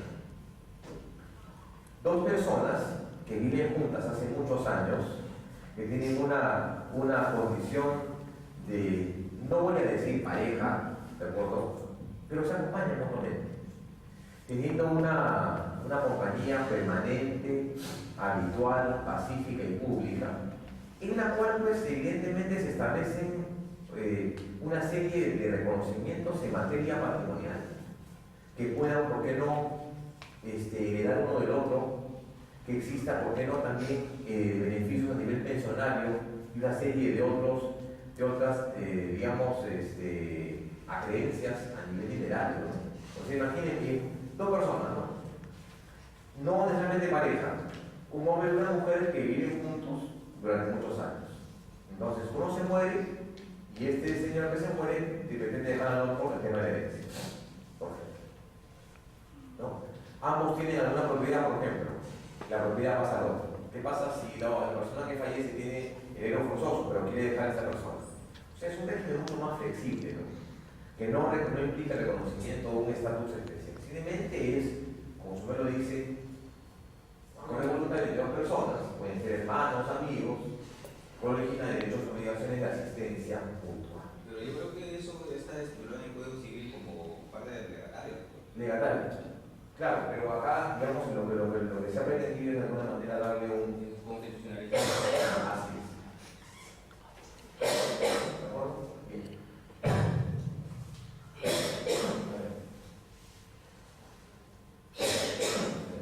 Este que saca es de la visita íntima como forma de protección de la familia. El Estado, al permitir garantizar la visita íntima a los internos coactiva decisivamente en la consolidación de la familia, en la resolución del reo, con la cuestión de saneamiento y que los efectos de penitencia generan en deterioro de integridad física. Es el tema con respecto al tema de familia, ¿no? De acción familiar. Ese es que está. Tema de íntima que también ya se ha resultado. Acá están los expedientes, por si acaso, que me quieran consultar. Expediente 1575, 2007 HC, fundamento jurídico del 18 al 21, que reconoce el derecho de la visita íntima en el caso de penales. ¿De acuerdo? Acá hay otro, vean. Este expediente 4413-2008 HC, fundamento jurídico 2, plantea eso, ¿no? Las restricciones al establecimiento armónico y continuo solidario de las relaciones de familia. El tribunal considera que la restricción al establecimiento armónico y continuo solidario de dicha familia, neutralizando el vínculo afectivo de todo estrecho nexo consanguíneo de afinidad, ¿de acuerdo? Protegido la integridad física y moral de la persona protegida en el artículo 2.1. ¿Eso es para qué? Para fundamentar correctamente qué cosa, un tema de la protección del interés del niño, y además también en el caso de la corpus hemos hecho referencia el caso Alice Allison Point, el caso Jarra, el caso, porque no decir el caso Sean Pérez, ¿no? Es el criterio que maneja. Y aquí está lo que llamo discutido el interés del niño, ¿no? Hay un caso interesante, también en jurisprudencia de Nobel, es un caso bastante antiguo, es de 96, 96-97. Es Lucy Borja. ¿Saben qué es Lucy Borja, no? Lucy Borja se hizo famosa porque Lucy Borja era directora de un centro de rehabilitación, de un centro que se llamaba Generación, que funcionaba inicialmente en el Agustino, pero después, por recibir donaciones del extranjero, se muda ¿a dónde? Se muda a la avenida Salaverry, en pleno distrito de San Isidro. Ahí abre su centro de rehabilitación. Y ahí albergaba a los llamados pájaros fruteros, es decir, niños en situación de abandono. Bueno, resulta que se alquila tremenda casa ahí en frente a la embajada de Rusia, y entonces el problema era de que no se daba seguridad en la casa, entonces los chicos estos salían en la noche y hacían extropicio y miedo en las inmediaciones del local. O sea, hacían robos, actos contra la moral, en fin, una serie de cosas. Los vecinos plantean un amparo para que la municipalidad proceda a la clausura del local, argumentando la falta de seguridad. Llega el Poder Judicial fundada la demanda, de la clausura, llega en segunda instancia, confirma, ¿no? Confirma, los hijos le dicen, me voy al tribunal. El tribunal tiene otro concepto, dice, ¿y dónde queda el interés preferente del niño? O sea, eso que estamos viendo ahí, que es una cláusula, ¿no? Todos los jueces de familia la tienen, ¿no? En su escritorio, pero vamos a ver cuántos las usan. ¿Cuál es el criterio? ¿Hay un interés frente al niño acá de por medio o no? ¿Cuál es? Esa argumentación, digamos, errada de que la señora debería garantizar un estándar mínimo de seguridad es incorrecto. ¿Quién debería garantizar la seguridad? La municipalidad. ¿De acuerdo? La fuerza pública. La señora no le compete garantizar la seguridad de afuera. Si hubiera procedido la clausura del local, esos niños estuvieran en una situación de total abandono. 25 menores. 25 menores. Ahí está, pues ese pondera el interés del niño. ¿Qué cosa es más importante, señor? ¿La seguridad en un distrito pudiente? ¿O qué cosa? ¿O el proceso de resocialización de estos 25 niños? Que ahora ya son adultos, ¿no? Ahí está, pues ahí se ve el interés del niño. ¿De acuerdo? Ahí se ve el interés del niño. Definitivamente.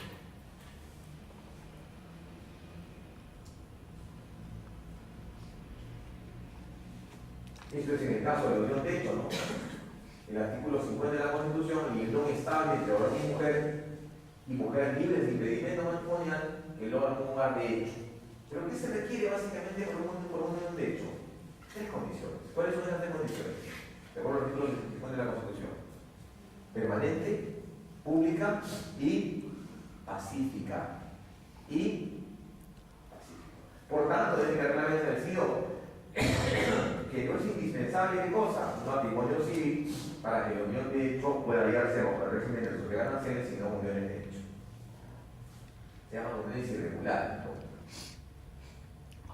Así es. El artículo de la 10 no tiene mucha incidencia porque es un tema más digamos, científico. Quiero señalar acá algunos casos interesantes, en donde sí hay una casuística precisa, criterios en tribunales en materia de familia. Y acá me tomaba el trabajo de precisar efectivamente qué cosa, las sentencias en las cuales recaigan estos casos. La primera sentencia dice: esposo podrá quedarse con el hogar conyugal si mujer lo abandonó por quedar desempleado. Ahí hay una discusión, expediente 1998-2014. El TC estableció que en el amparo no podría valorarse el material probatorio actual en un proceso de divorcio con separación de derechos. Por ello, no puede discutirse en sede constitucional si fue correcta la calificación del juez de familia de considerar al marido como el golpe perjudicado en la separación. De alguna manera, el tribunal ¿qué cosa pone? Corta quizás y dice, bueno, no es una instancia de un reproche penal ni un reproche ordinario. O sea, el tribunal no ve básicamente cuestiones procesales internas de cada entidad procesal, o sea, de cada proceso. El tribunal actúa cuando hay una afectación evidente y manifiesta y cuando está de por medio una situación de indefensión. ¿Qué significa indefensión? No puedes defenderte. Ya no hay posibilidad procesal para acudir a otra vía. Esa es la última vía, la última ratio, la última instancia que tienes. Este es otro, por ejemplo. Expediente 862 400 2892 05-2011 THC. Ustedes se dan cuenta, la mayoría son áreas corpus. Dice: el TC ha establecido que con la naturaleza de los procesos constitucionales no cabe acudir a la jurisdicción constitucional para dilucidar asuntos que competen a los poderes civiles o de familia. Concretamente ha señalado que no cabe acudir al área corpus para dilucidar tenencia o régimen de visitas. Dice, no obstante, cuando las posibilidades de actuación de la jurisdicción ordinaria hayan sido claramente desbordadas, sí cabe acudir a la justicia constitucional. ¿En qué caso? Cuando la justicia es desbordada, cuando no te dan mayor opción. Tema, repito, caso Carra, caso Sheila Alison Coefe. ¿Qué es lo que se discutía? Señor, no puedo ver a mis hijos. Algunos dirán que es un tema ordinario, no señor, un tema ordinario no, porque tiene que ver con el interés preferente del niño.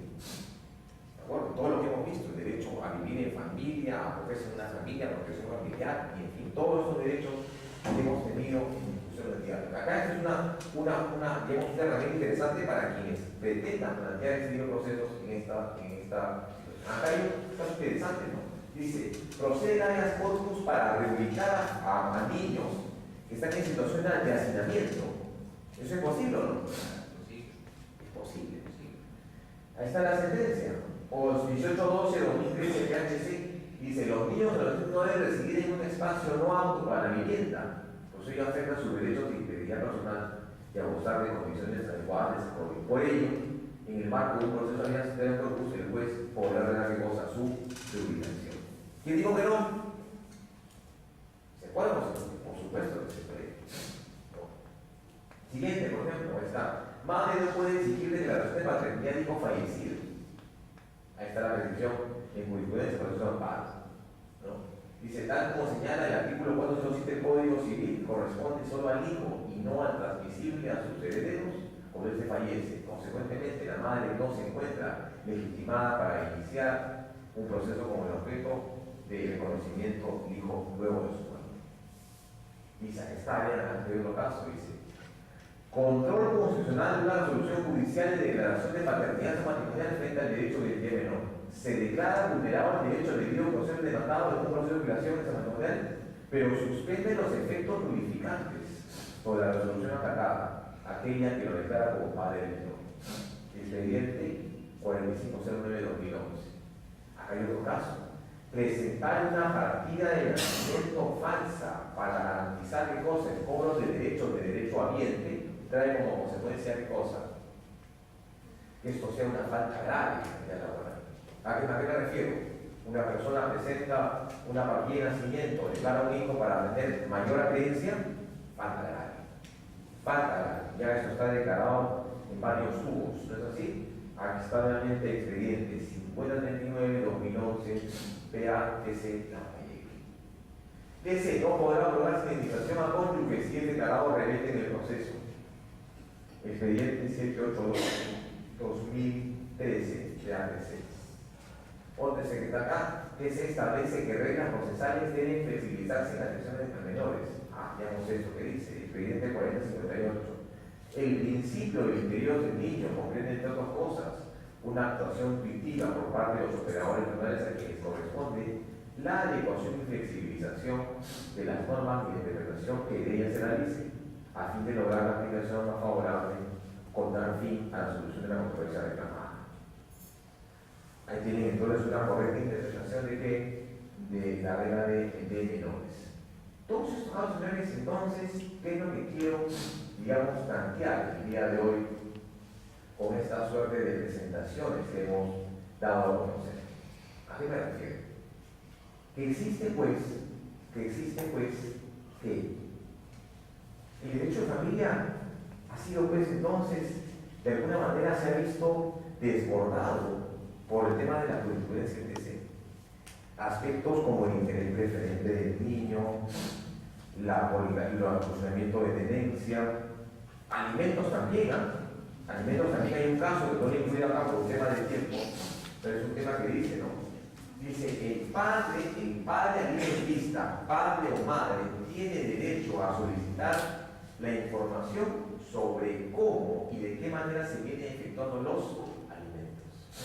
Bueno, tiene el derecho de cómo vienen efectuando los alimentos. Estamos en un momento actual en el cual el derecho civil, señores, se ha desbordado. Se ha desbordado, ¿por qué razón? Se ha desbordado por el hecho que la ciencia viene avanzando cada vez más. ¿Sí? Entonces esto presenta una serie de retos. La justicia ordinaria ha sido incapaz de tratar de solucionar estos conceptos. Mientras que la jurisdicción usual sí ha venido asumiendo el reto y tratando de desarrollar casos en concreto. Pero no veamos esto como una amenaza, sino más bien como una mejora de derechos. En este caso, la jurisprudencia que dado cuenta en el día del tribunal, ¿qué cosa es? Es el texto de derecho de familia en la Constitución. ¿Ustedes creen que un análisis de violencia familiar y de género no se requiere esto? Por supuesto. Se requiere además otras visiones interesantes en materia de jurisprudencia, como por ejemplo, quiero señalar solamente 3 casos. Uno en especial que me parece bien interesante. Hay un caso que se ha dado en Estados Unidos, la verdad hay varios casitos, pero todos los casitos, la verdad, señores, son bien, pero bien duros, bien fuertes, que no los he preferido contar hoy día, pero en todo caso le vamos a contar uno, ¿de acuerdo? Uno, que revaloriza el tema de familia. Eso lo pueden encontrar en internet. Pero estamos entre adultos, somos colegas y debemos de alguna manera ¿qué cosa? Conocer la realidad. No debemos tener ni siquiera un antiguo de venida.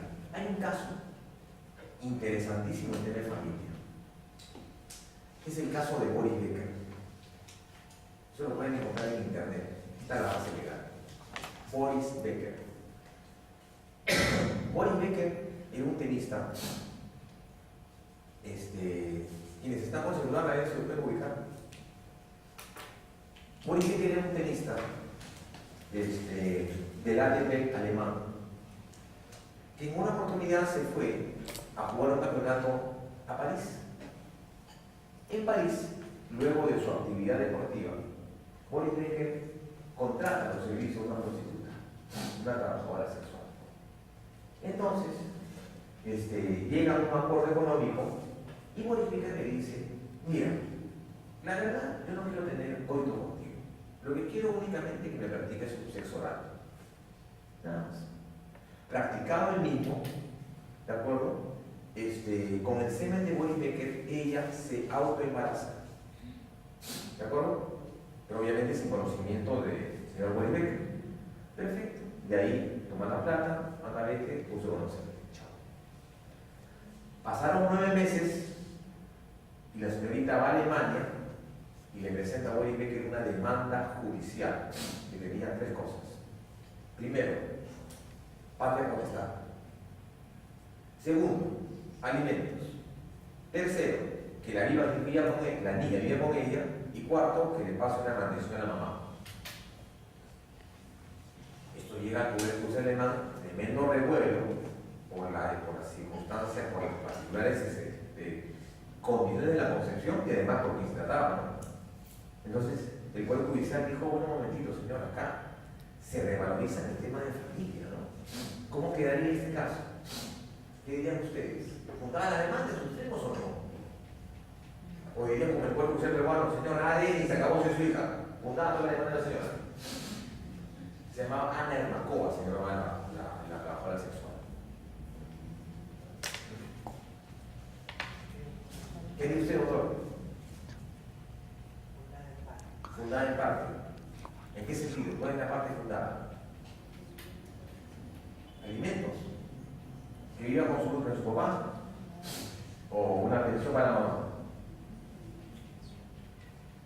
Fundada en 2 extremos. A ver, dígame, doctor. Por tratarse de alimentos, de familia, todo lo que mencionó.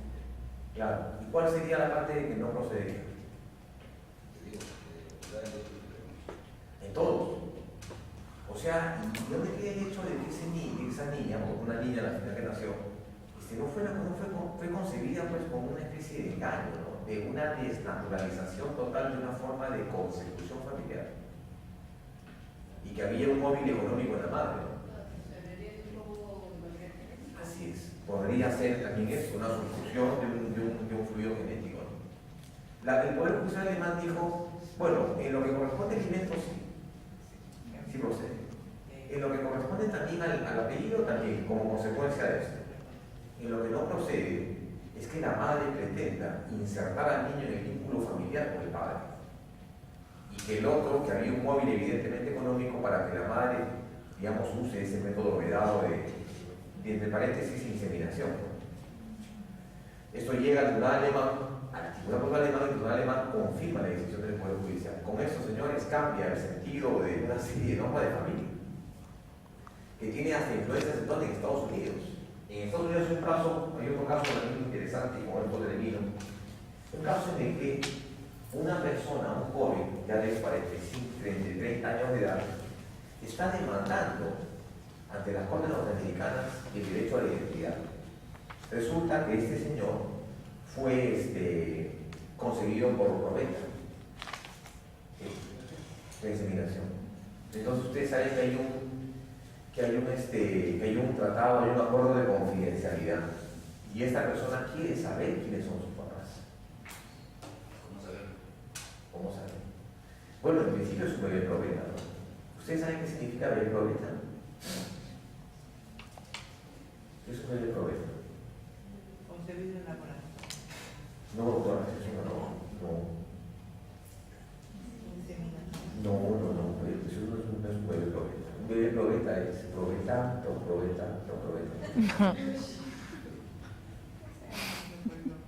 Así se llama bebé probeta.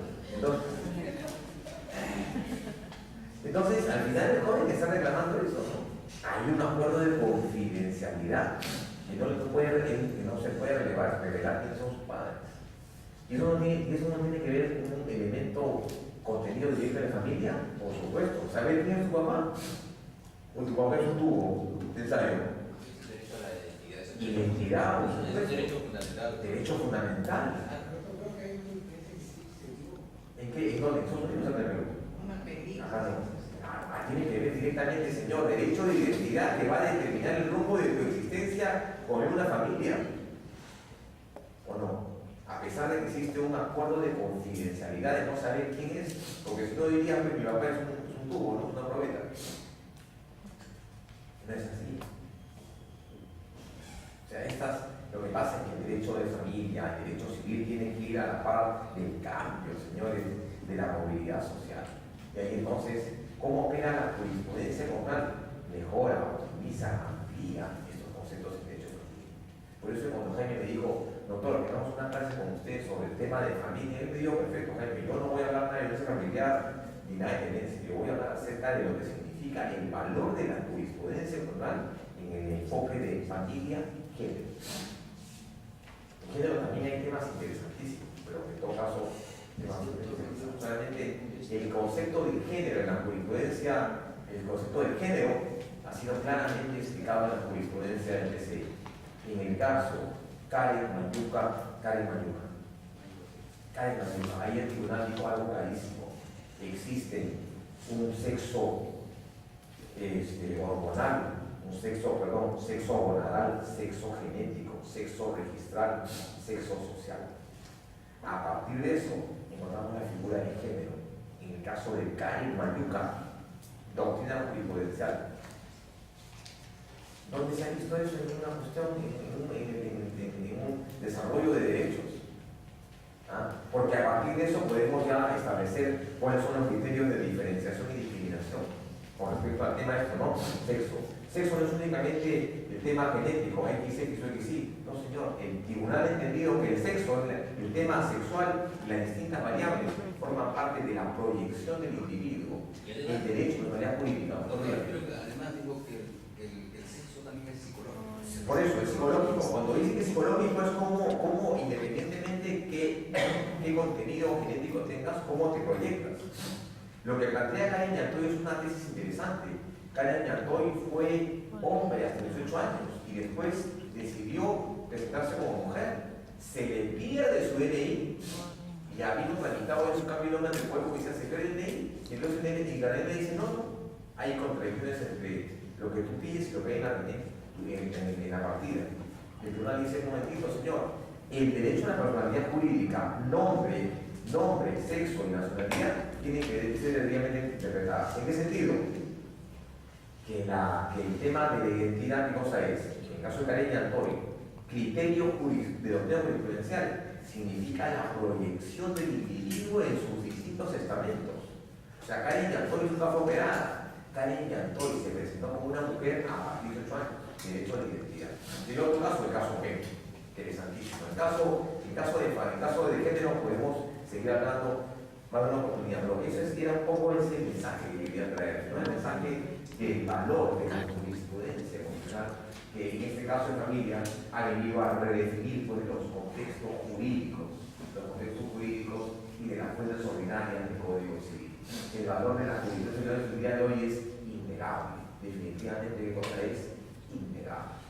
Yo le agradezco muy sinceramente a Jaime Guillén, gran amigo, director de Libejur, por la invitación que me ha permitido el día de hoy compartir con ustedes este escenario, conversar. No es tanto una charla magistral, ni mucho menos, es un conversatorio, como siempre digo, un intercambio de opiniones y pareceres, ¿no? Son unos temas tan sensibles e interesantes que nos brinda la jurisprudencia constitucional. Reiterarles que el video de la presentación en sí va a ser colgada en la página web de la institución, ¿no, Jaime? No, en la página virtual para que ustedes puedan acceder ahí. Señores, muchas gracias y buenas noches.